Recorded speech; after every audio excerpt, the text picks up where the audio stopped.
No ma'am. सूबेदारनी कह रही है मैंने तेरे को आते ही पहचान लिया। हाँ सिंह वहाँ सूबेदार के साथ गया। याद आता है। मैंने तेरे को आते ही पहचान लिया, एक काम कहती हूँ, है ना? लोग कैसे कह रहे हैं, एक काम कहती हूँ मेरे तो भाग फूट गए। जैसे औरतें कहती हैं, शुरू करती हैं भूमिका बांधती है ना? मेरी तो किस्मत ही टूटी है। सरकार ने पहाड़ों का खिताब दिया है, मिला है उसको। आज नमक हलाने का मौका आया है, पर सरकार ने हमें तीनों की घड़ियां पलटन क्यों ना बढ़ा दी। भूमिका मारने के लिए किसी से कोई काम करना है तो पति और बेटा जा रहा है, हमारी भी एक पलटन बना देते, हम भी मर मिटते, है ना? क्योंकि हमारे पति और बेटे जा रहे हैं, उनके साथ क्या होगा, फिर हमारा क्या होगा। तो भूमिका बना रही है। जो मैं भी सूबेदारनी के साथ चली जाती। एक बेटा है, सूबेदार के साथ चली जाती। एक बेटा है, फौज में भर्ती में उसे एक ही वर्ष हुआ है। वहाँ सूबेदारनी गलत आ गया, उसे एक ही वर्ष हुआ है ना, बेटा भी है। उसके पीछे 4 और हुए पर एक भी नहीं गया। सूबेदारनी रोने लगी। अब दोनों जाते हैं मेरे भाग। तुम्हें याद है एक दिन टांगे वाले का घोड़ा दही वाले की दुकान के पास बिगड़ गया था। अब याद भी दिला रही है पिछला में कि कहीं लहना सिंह भूल न गया हो। वचन लेना चाहती है कि मेरे पति और मेरे बेटे की तुम रक्षा करना। अब दोनों जाते हैं मेरे भाग। अब मेरे भाग में क्या होगा, प्रश्न है। तुम्हें याद है एक दिन टांगे वाले का घोड़ा दही वाले की दुकान के पास बिगड़ गया था। पुरानी घटना याद दिला रही है। तुमने उस दिन मेरे प्राण बचाए, है ना? ऐसा नहीं कि मैं कोई नई बात कहने वाली हूँ, तुमने मेरे प्राण की रक्षा की है। और आप घोड़े की लातों में चले गए, मतलब अपने को खतरे में डालकर तुमने मुझे बचाया है। और क्या कहा, और मुझे उठाकर दुकान के तख्त पर खड़ा कर दिया था। ऐसे ही इन दोनों को बचाना। इसलिए इस कहानी का शीर्षक क्या था? ये कहानी का शीर्षक ही इसलिए है, उसने जो कहा था उसी पे या पूरी कहानी चलेगी। यही बात उसने कही थी। शुरू से लेकर अंत तक कहानी में लहना सिंह का जो चरित्र तुम्हें दिखाई देता है, उन्हें बचाना, है ना? क्या कहा था? ऐसे ही इन दोनों को बचाना। ये बात उसके हृदय में घर कर गई लहना की। और लहना जिसकी प्रेम करता था, वो बचपन का प्रेम था, उसने इस बात को अंत तक पालन किया कि मुझे सूबेदारनी की बात को टालना और उन्हें बचाते बचाते वो स्वयं कर देता है। यानी कहानी में जो भी घटना आई है, लहना सिंह का जीवन जिधर भी जा रहा है, वो केवल इसी एक केंद्रीय वाक्य से जा रहा है, उसमें बचाना। और वो वही करता है जिससे वो दोनों सुरक्षित रहे, सूबेदारनी का बेटा और उसका पति। पूरी कहानी पढ़ोगे तुम्हें समझ में आ रहा होगा। Yes ma'am. और पढ़ते पढ़ते जब शुरू में पहली बार कहानी को पढ़ो तो लगता है क्यों इतनी रक्षा कर रहा है, समझ में नहीं आता। ये लास्ट में जाके खुलती है कहानी, अंत में समझ में आता है।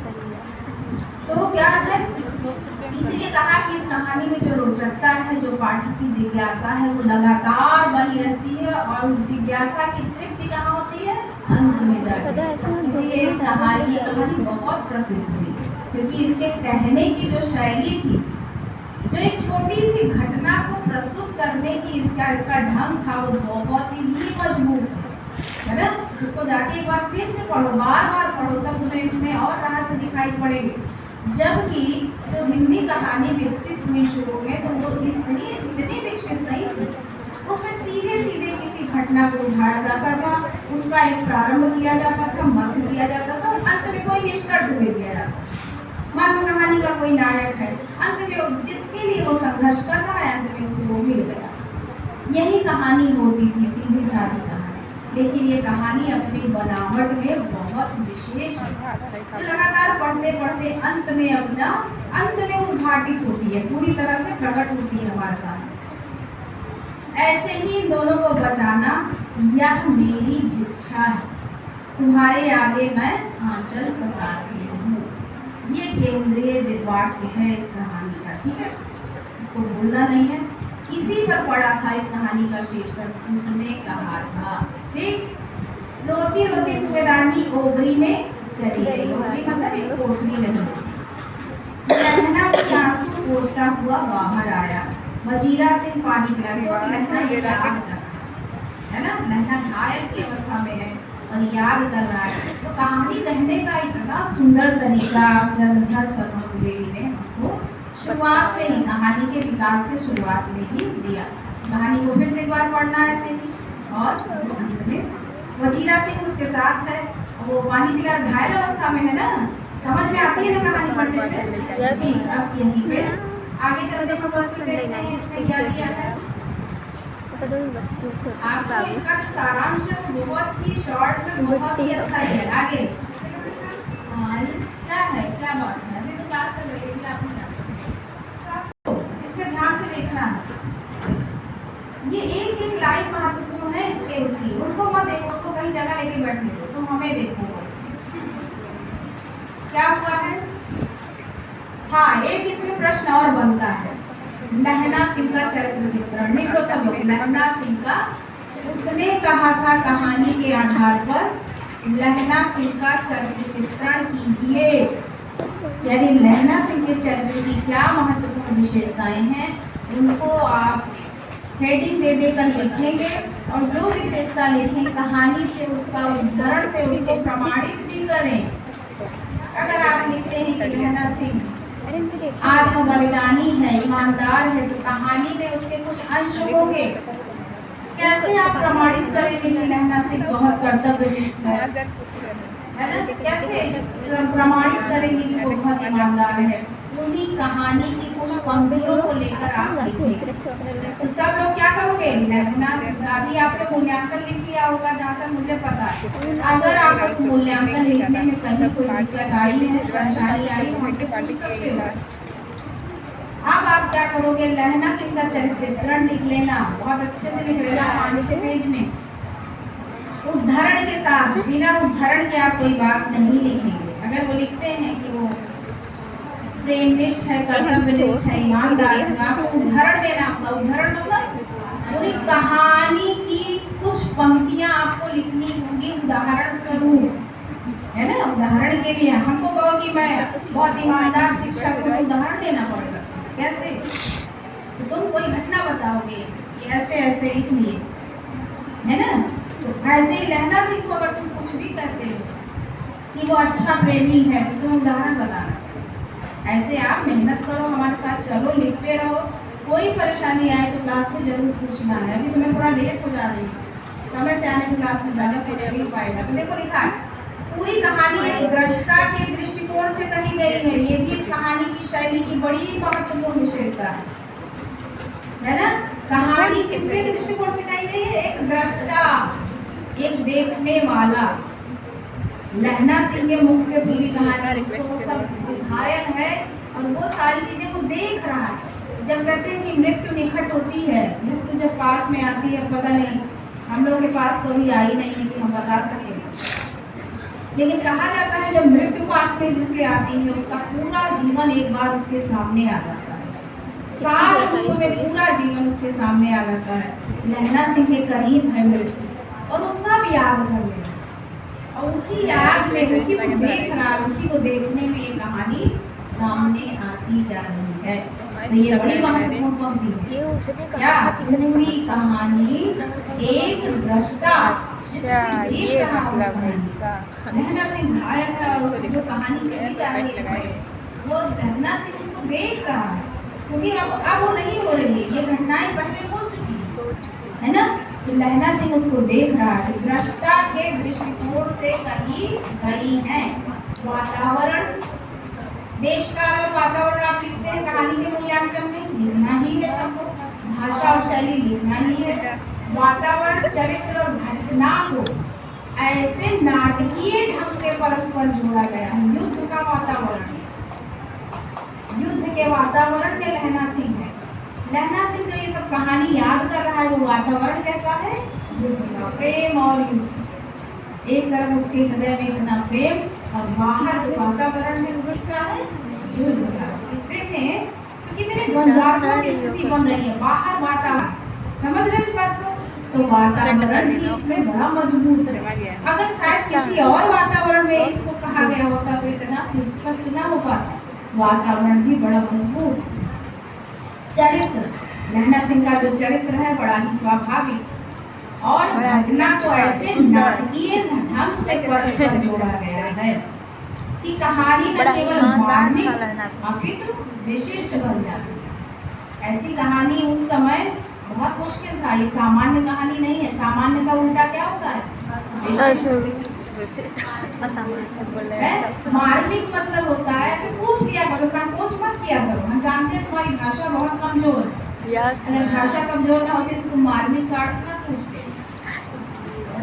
मार्मिक मतलब हमारा मर्म कहाँ है? हमारे हृदय। मार्मिक यानी जो हमारे मर्म को छू ले, जो हमारे हृदय को छू ले, हमारी संवेदना को झंकृत कर दे, उसी को क्या कहते हैं?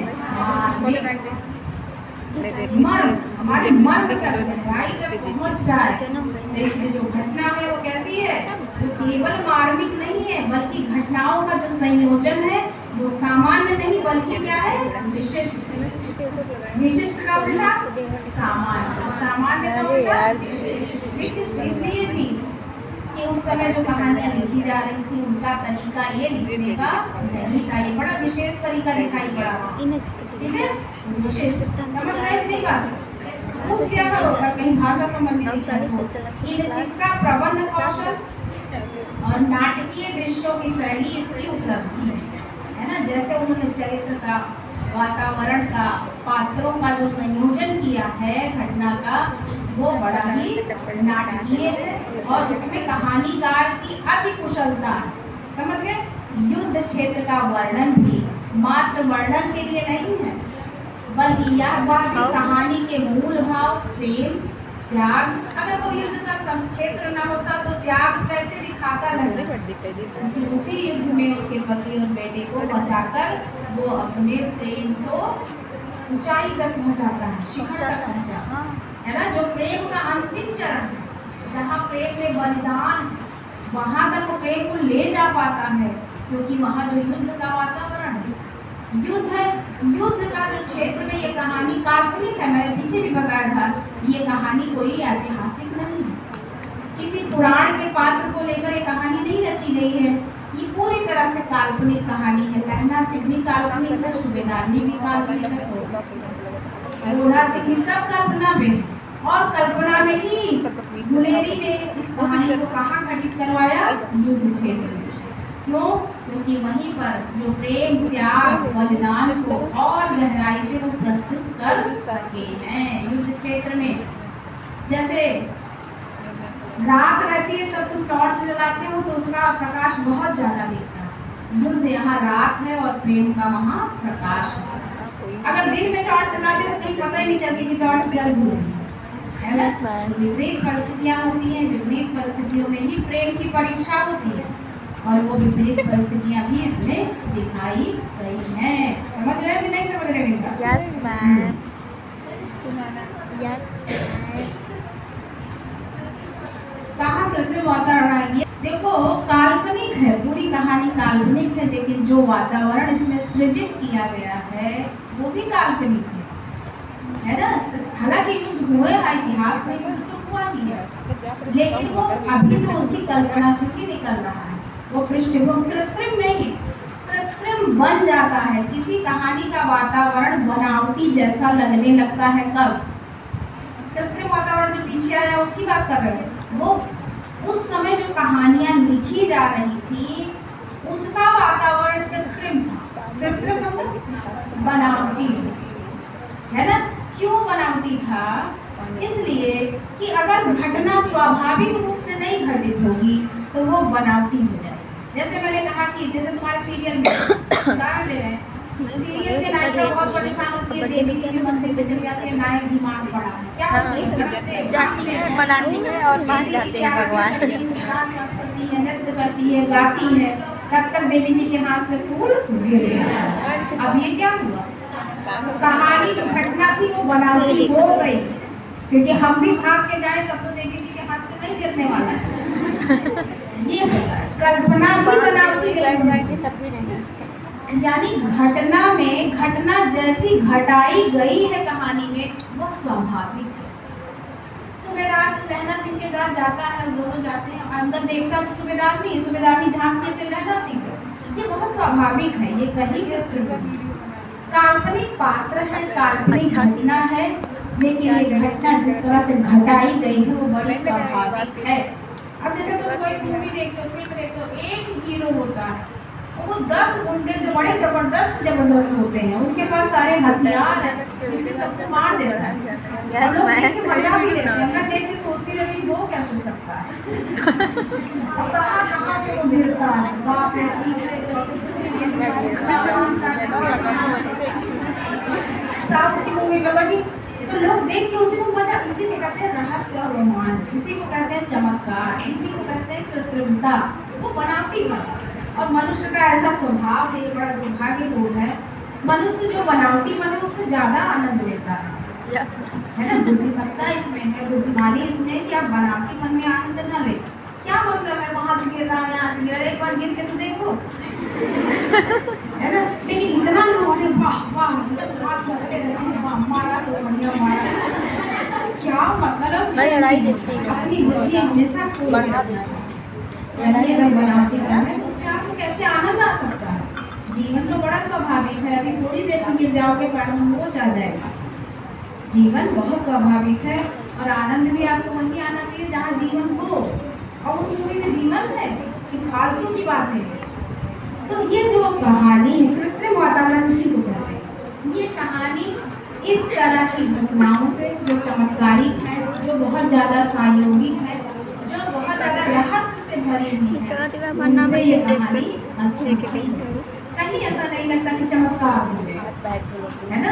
प्रेम में ऐसा थोड़ी है, प्रेम में जिसको सच्चा प्रेम होता है इस तरह के बलिदान करता है, स्वाभाविक है ना। तो ये चीजें कृत्रिम वातावरण का, कृत्रिम वातावरण उस समय की कहानियों में था जो गुलेरी जी के समय अन्य कहानियां लिखी जा रही थी, उसमें था। क्योंकि उस समय अगर प्रारंभिक कहानी का तुमने विकास पढ़ा होगा तो उसमें चमत्कार प्रधान घटनाएं है, उसमें रहस्य है, रोमांच है। चंद्रकांता उसी समय का लिखा हुआ उपन्यास है। चंद्रकांता देखे हो कि नहीं? हाँ, तो उसी समय का लिखा हुआ, उसमें लोगों को ज्यादा मनोरंजन होता था और उस समय मनोरंजक कहानियां इस तरह से लिखी गई। लेकिन ये कहानी मनोरंजक भी है और कृत्रिम वातावरण से मुक्त भी है। कोई ऐसी घटना नहीं है जो बड़ी चमत्कारिक लगे, इसमें घटना की स्वाभाविकता है। इस बात को ध्यान रखना, एक शब्द पकड़ लें, कोई ऐसी घटना इसमें अगर टीवी मोबाइल ना होती ना, ये टीवी मोबाइल बहुत बेकार है, तो इसको बंद करा है, इसी वजह से हम लोग पढ़ रहे हैं, इसलिए कि आगे की कहानी पे ज़्यादा जोर ना देना पड़े। ऐसे ही आप पढ़ते रहे बस। इसीलिए मैंने तुलना भी, कभी कभी आपके यहाँ प्रश्न बनता है, अभी तो पता नहीं कैसा बनेगा, ये नया चल रहा है, लेकिन जो ये फर्स्ट ईयर में कहानी पढ़ते थे तो पुरस्कार और उसने कहा था कि तुलनात्मक क्या था ये गाइस, ऐसे भी प्रश्न बने हैं। लेकिन तो ये है, तो कल ये देखो एक कहानी आज नहीं खत्म करते हैं, तुम उनको संभालो, आपके पास है उनको संभालो। इसमें कहानी पढ़ेंगे, क्या माइनर का पुरस्कार है और कौन सी है, वो है दोपहर का भोजन। ठीक है, कल हम आएंगे समय से तो दोपहर का भोजन पढ़ेंगे।